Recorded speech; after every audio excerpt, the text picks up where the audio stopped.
This is Warrington, a town you've likely never heard of.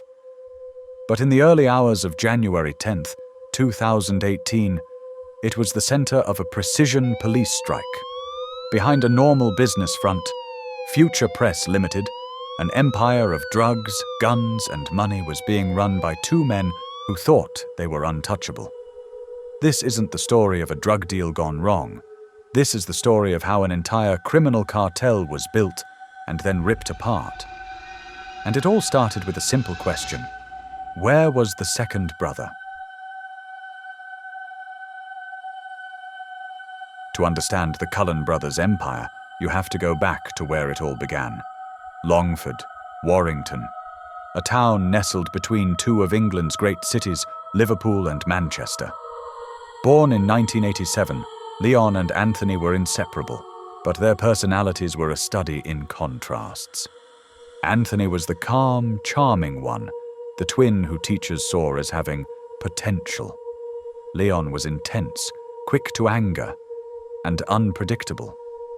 But their bond was unbreakable, forged by a shared drive for success that the streets of Warrington, with the rising tide of drug trade from the big cities, only amplified. The brothers started their criminal careers in the shadows, learning from the mistakes of others. They saw dealers flash cash and cars, and they decided to do it better. By their early 20s, they had moved from being low-level players to building a structured operation. Their first legitimate cover was Spot On Signs, a print and signage company. Behind the branded logos and banners, they ran their first major drug operation, complete with detailed records and a carefully managed network. It was a business, and they treated it like one. This early reign was short-lived. In late 2010, Cheshire Police launched Operation Cortex, a covert surveillance operation that painstakingly unraveled the network. The raids that followed in early 2011 led to Leon's arrest. He was sentenced to 9 years and 8 months for conspiracy to supply Class A drugs. Anthony, who tried to step in and keep the business running, was caught a year later and sentenced to 5.5 years. The Cullen empire was gone, or so it seemed.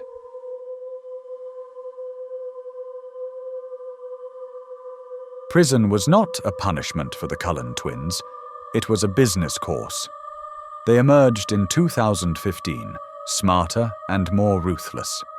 They had learned from their mistakes and were determined not to repeat them. They would be less visible, more organized, and operate through a new front: Future Press Limited, a promotional goods company. This new network was a criminal corporation.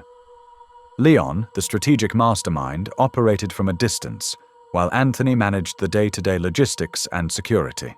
They handpicked a core group of trusted lieutenants, each with a specific role. Chris Horton was their armorer, trusted with a shocking collection of weapons, including rifles, shotguns, hand grenades, and silencers. Sean Ryan was the enforcer, ensuring debts were collected and respect was maintained through fear. At its peak, this new enterprise was bringing in up to £290,000 every month. The scale of the operation did not go unnoticed. By 2016, police in Warrington knew a major player was operating, but they had no hard evidence. Their new response was Operation Samurai, an 18-month deep surveillance mission aimed directly at the Cullen brothers. Officers tracked every move, every meeting, and every courier. The investigation revealed that the Cullen network was not an isolated operation. They were connected to Liverpool's notorious Tobin brothers, major wholesalers in the national drug trade. The evidence mounted, culminating in a historic bust in August 2018, when police seized 186 kilograms of high-purity cocaine, worth over £20 million, from a van on the M6 motorway. The brothers had built their empire in silence. Now it was time for a coordinated strike to dismantle it. The end came swiftly. On January 10th, 2018, Cheshire Police executed simultaneous raids. Anthony Cullen was arrested without a struggle at one of the key properties, his capture signaling the immediate collapse of the leadership. The raids uncovered everything police had suspected: encrypted phones, detailed drug ledgers, hidden compartments, and a lethal arsenal of weapons at the home of armourer Chris Horton. This wasn't just a drug crew, it was an armed and dangerous criminal cartel. But as the raids concluded, police realized they had only half the prize. Leon Cullen was gone. He had vanished just days before the operation began, leaving no digital or financial trail. For 2 years, he was a ghost, living on the run and taunting authorities while his empire crumbled. The international manhunt, involving the National Crime Agency and Interpol, led to a breakthrough in early 2020. A tip led police to Dubai, where Leon was found living under a false identity in a high-rise apartment. He was arrested and extradited back to the UK, finally ending his time as one of the country's most wanted men. With both brothers now in custody, the legal proceedings could finally begin at Liverpool Crown Court. The prosecution laid out a case against an organised criminal corporation.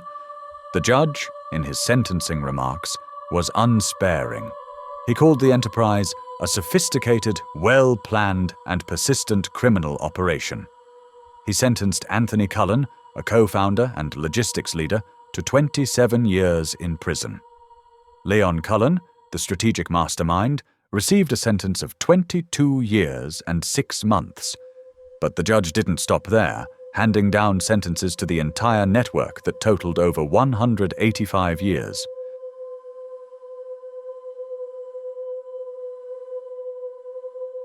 The takedown of the Cullen Cartel didn't bring immediate peace to Warrington. Instead, it created a violent power vacuum. The sophisticated structure that had kept the town's criminal underworld in check was gone, and rival gangs moved in quickly to claim territory. The weeks following the raids saw a terrifying surge in targeted violence. Police recorded a rise in tit-for-tat attacks that put the community on edge. The tension was palpable. One of the Cullen gang's own, Robert Barton, was placed under police protection after credible threats emerged against him. Detectives feared he was being targeted by a rival group, trying to dismantle the last remnants of the network. The town had gone from quietly controlled to volatile. In this chaos, police identified a feud with another gang, linked to figures like Nathan Simpson. While Simpson's gang was later dismantled in a separate police operation, the Cullens' fall had opened the floodgates for a brutal turf war. Cheshire police responded by increasing patrols and deploying armed response teams to high-risk zones, not just to monitor organised crime, but to prevent an all-out war on their streets. Cheshire police made a powerful, unprecedented move to send a message to the community and a warning to any aspiring criminals. They displayed digitally aged mugshots of the Cullen brothers on billboards and vans across Warrington. The goal was to show what the twins would look like at the end of their combined 50-year sentence. It was a powerful, unflinching visual that cut through the myth of a glamorous criminal lifestyle, replacing it with the stark reality of a life wasted behind bars. The Cullen brothers, once the untouchable kings of Warrington's underworld, were reduced to a cautionary tale. Their criminal empire was dismantled, their lieutenants were in jail, and their legacy was nothing more than a warning.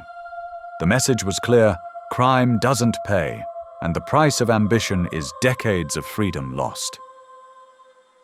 What do you think of this case? Do you believe the sentencing was fair, given the scale of the operation? Let us know your thoughts in the comments below.